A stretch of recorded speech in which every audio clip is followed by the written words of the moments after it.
த்ரிஷா கடுமையாக திட்டியதும் பெண்ணே ஆகப்பெரும் சக்தி என சொல்லி மன்னிப்பு கேட்டுள்ளார் பார்த்திபன். சில நேரங்களில் சில தவறுகள் நோக்கமின்றி அரங்கேறி விடுகின்றன. கலாட்டா விருது விழாவில் ராபிட் ஃபயர் போல கேட்கப்பட்ட 20 கேள்விகளுக்கும் சற்றும் யோசிக்காமல் டான் டான் என பதில் சொல்லிக் கொண்டிருக்கையில் த்ரிஷா அவர்களின் போட்டோ திரையில் வந்ததும் என்ன சொல்வது என யோசிக்கையில் குந்தவை குந்தவை என குரல் எழுப்பினர்.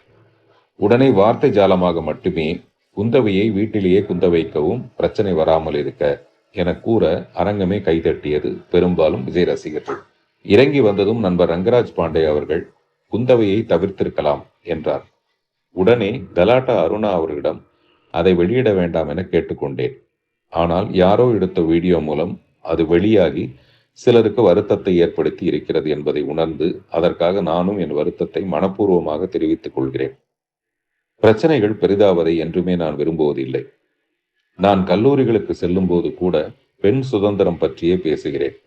ஆண் பெண் பாகுபாடு ஏதுமின்றி அனைவரும் தேவையற்ற கட்டுப்பாடுகளை விவாகரத்து செய்துவிட்டு சுதந்திரத்தை கைப்பிடித்து சந்தோஷமாக வாழ வேண்டும் என்று நினைப்பவன் நான். எனவே பெண்ணே இப்பிரபஞ்சத்தின் ஆகப்பெரும் ஆக்க சக்தி.